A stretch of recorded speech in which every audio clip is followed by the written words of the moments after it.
Budget को देखकर महसूस होता है कि ये भविष्य के निर्माण से ज्यादा हेडलाइन बटोरने का एक दस्तावेज है। This government is proudly marketing the income tax exemption of 12 lakhs, but the question is how many Indians even earn that much to benefit from it? बेदम हुए बीमार दवा क्यों नहीं देते? बेदम हुए बीमार दवा क्यों नहीं देते? तुम अच्छे बसिया हो शिफा क्यों नहीं देते? मिट जाएगी मखलूक तो इंसाफ करोगे, मुंसिफ हो तो हश्र उठा क्यों नहीं देते? Siddharaj Chaudhary please.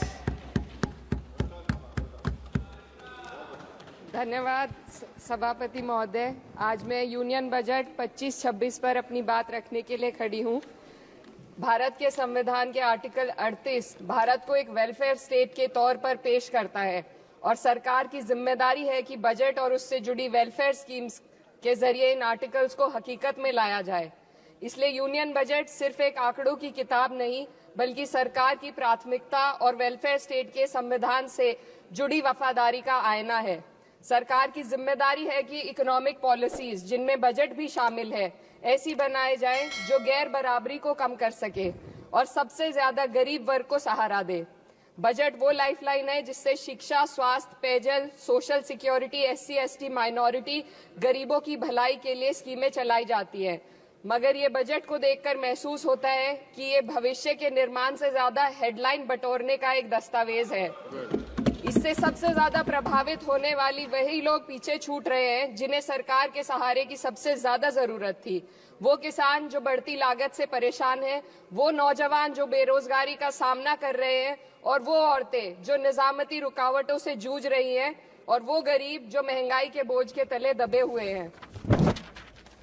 This government is proudly marketing the income tax exemption of 12 lakhs.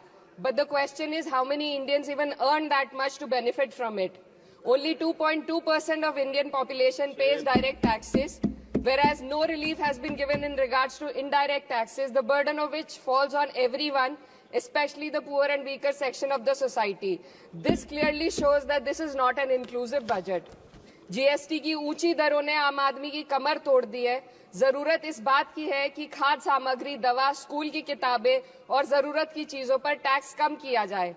Petrol diesel पर टैक्स कम करने की कोई कोशिश नहीं हुई जिसका सीधा असर हर नागरिक पर पड़ता है। आर्टिकल 41 कहता है कि सरकार को ये कोशिश करनी चाहिए कि वो अपनी इकोनॉमिक हालात और रिसोर्सेज के हिसाब से लोगों को रोजगार दे। इस बजट ने बेरोजगारी दूर करने की दिशा में कोई ठोस उपाय नहीं दिया है। नई नौकरियों की बात तो छोड़िए, जो पहले से थी वो भी खत्म होती जा रही हैं। स्किल डेवलपमेंट प्रोग्राम के नाम पर करोड़ों खर्च किए जा रहे हैं, मगर सवाल ये है कि ट्रेनिंग लेने के बाद कितने नौजवानों को असल में नौकरी मिल रही है। सरकार के पास इसका भी कोई आंकड़ा नहीं है। सरकारी विभागों में लाखों पद खाली हैं, मगर भर्ती का कोई प्लान नहीं है। आर्टिकल 45 जिसके द्वारा सरकार की जिम्मेदारी है कि हर बच्चे को 6 साल की उम्र तक फ्री और जरूरी तालीम मिले ताकि उनका बुनियादी तालीमी डेवलपमेंट सही से हो सके, जिसको संसद ने शिक्षा का अधिकार अधिनियम बनाकर और भी मजबूती दी थी, परंतु इसकी जमीनी हालत क्या है वो किसी से छुपी नहीं है। नगरीय क्षेत्रों में सरकारी स्कूलों में शिक्षक न होने की वजह से स्कूल बंद हो रहे हैं तथा दूरस्थ ग्रामीण क्षेत्र के स्कूलों में टीचर ही नहीं पहुंच पा रहे हैं। सरकार कह रही है कि डिजिटल इंडिया और AI से तालीम का इंतजाम होगा, मगर जरा जमीन पर देखिए, उत्तर प्रदेश में सिर्फ 22% सरकारी स्कूलों में कंप्यूटर है। मेरे संसदीय क्षेत्र कैराना में कई सरकारी स्कूल शिक्षक न होने की वजह से बंद हैं और मदरसा एजुकेशन के बजट में 57% की कटौती कर दी गई है। क्या यही सबका साथ सबका विकास है? इसी तर्ज पर अस्पताल हैं जहां पर डॉक्टर नहीं है। आर्टिकल 47 अच्छी सेहत और जिंदगी के स्टैंडर्ड को बेहतर बनाने की आवश्यकता पर जोर देता है। राज्य की जिम्मेदारी है कि लोगों की सेहत और उनके वेलबींग को बेहतर करने के लिए जरूरी कदम उठाए, लेकिन हकीकत यह है कि इस बजट का सिर्फ 2% ही आम जनता तक पहुंच पाता है। शामली जिले में 84 डॉक्टर की पोस्ट स्वीकृत है, मगर सिर्फ 29 डॉक्टर काम कर रहे हैं और गायनोकोलॉजिस्ट मात्र 1 है। दवाइयों की कीमतें बढ़ती जा रही हैं, मगर गरीबों के लिए कोई राहत नहीं है। सरकार ने महिलाओं के लिए बजट बढ़ाने का दावा किया, मगर 81% इसका बजट सिर्फ पोषण योजनाओं में डाला गया है। महिलाओं के रोजगार, उनके इकोनॉमिक इंडिपेंडेंस और सुरक्षा के लिए कोई ठोस योजना नहीं बनाई है। बेटी बचाओ बेटी पढ़ाओ का बजट घटा दिया गया, जिससे साफ है कि ये सिर्फ नारेबाजी थी और कुछ नहीं।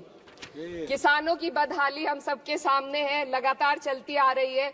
2016 में कहा गया था कि 2022 तक किसानों की आमदनी दोगुनी होगी, मगर 2025 आ गया और एमएसपी पर कोई ठोस गारंटी आज भी दी नहीं गई है। गन्ना किसानों का बकाया अब तक नहीं मिल पा रहा है, और तो और उत्तर प्रदेश में अभी तक गन्ना मूल्य भी तय नहीं किया गया है। डीएपी, यूरिया और खाद की कमी से परेशान किसान आज भी सड़क पर प्रदर्शन कर रहे हैं। मजदूरों के लिए जो सबसे बड़ी योजना मनरेगा थी, सरकार कहती है कि मनरेगा ग्रामीण भारत की रीढ़ है, मगर बजट में कोई भी बढ़ोतरी नहीं मिलना बहुत शर्मसार है। औसतन 44 दिन का ही रोजगार मिल रहा है, जबकि स्कीम 100 दिन की गारंटी की होती है। भारतीय रेलवे देश के लोगों की जीवन रेखा है और इसी से यहाँ के लोगों की आर्थिक एवं सामाजिक जिंदगी चल रही है। देश के हर हिस्से को रेल कनेक्टिविटी से जोड़े जाना सरकार की कल्याणकारी नीति का हिस्सा है। मेरे संसदीय क्षेत्र कैराना के रेलवे से जुड़ी 2 मांगे लंबे समय से लंबित हैं। दिल्ली शामली सहारनपुर रेल लाइन का दोहरीकरण और पानीपत शामली मेरठ लाइन का सर्वे अति शीघ्र ही कराए जाने की बहुत पुरानी मांग को बजट में शामिल किया जाना चाहिए। देश भर में बिजली की दरें बेहद असमान है। उत्तर प्रदेश में ये दरें बहुत ज्यादा हैं।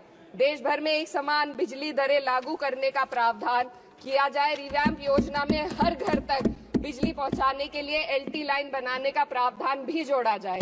कृषि उपकरणों व खाद डीएपी को जीएसटी से मुक्त किया जाए। किसानों की एमएसपी की मांग को पूरा करने के साथ साथ उत्तर प्रदेश के किसानों को गन्ना मूल्य निर्धारण पिछले वर्ष से बढ़ाकर किया जाना बेहद जरूरी है। जनपद शामली व मुजफ्फरनगर को एनसीआर में तो शामिल किया गया है, परंतु वहां पर कोई विकास नहीं हुआ तथा उसको कोई भी लाभ नहीं मिला है। वहां के लोग सिर्फ प्रदूषण के बाध्यकारी नियमों से परेशान हैं, इसलिए दोनों जनपदों को एनसीआर की सीमा से बाहर किया जाना चाहिए। मेरे संसदीय क्षेत्र में मैं कुछ चीजें बजट स्पीच में ऐड करना चाहती हूँ। एक, ट्रॉमा सेंटर और जिला अस्पताल के अपग्रेडेशन की भी मांग है।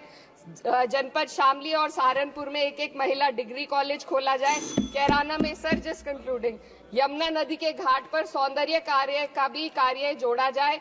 जनपद शामली में टेक्सटाइल पार्क की स्थापना की जाए और जो संसद निधि है, सांसदों को केवल 5 करोड़ रुपए दिए जाते हैं और एमएलए, उत्तर प्रदेश के एमएलए को भी 5 करोड़ दिए जाते हैं। हमारी मांग है या तो इसे बढ़ाकर 25 करोड़ किया जाए या फिर सिरे से खारिज किया जाए।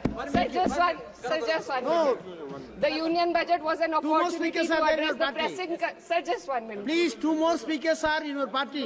Sir, just pressing concern of India's citizen, rising unemployment, soaring inflation, crumbling public services, and deepening rural distress. Yet, instead of offering real solution, the government has focused on optics and half measures. While tax relief for the middle class is welcome, it does nothing for the millions who earn too little to benefit from it.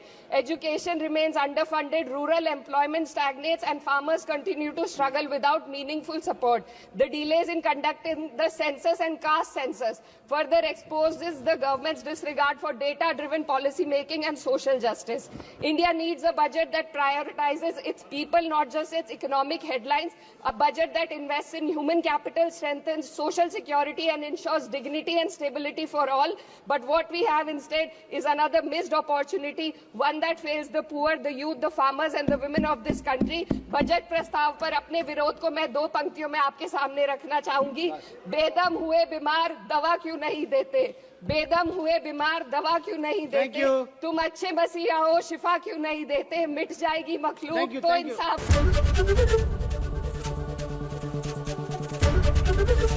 ABP Ganga, खबर आपकी, जुबान आपकी।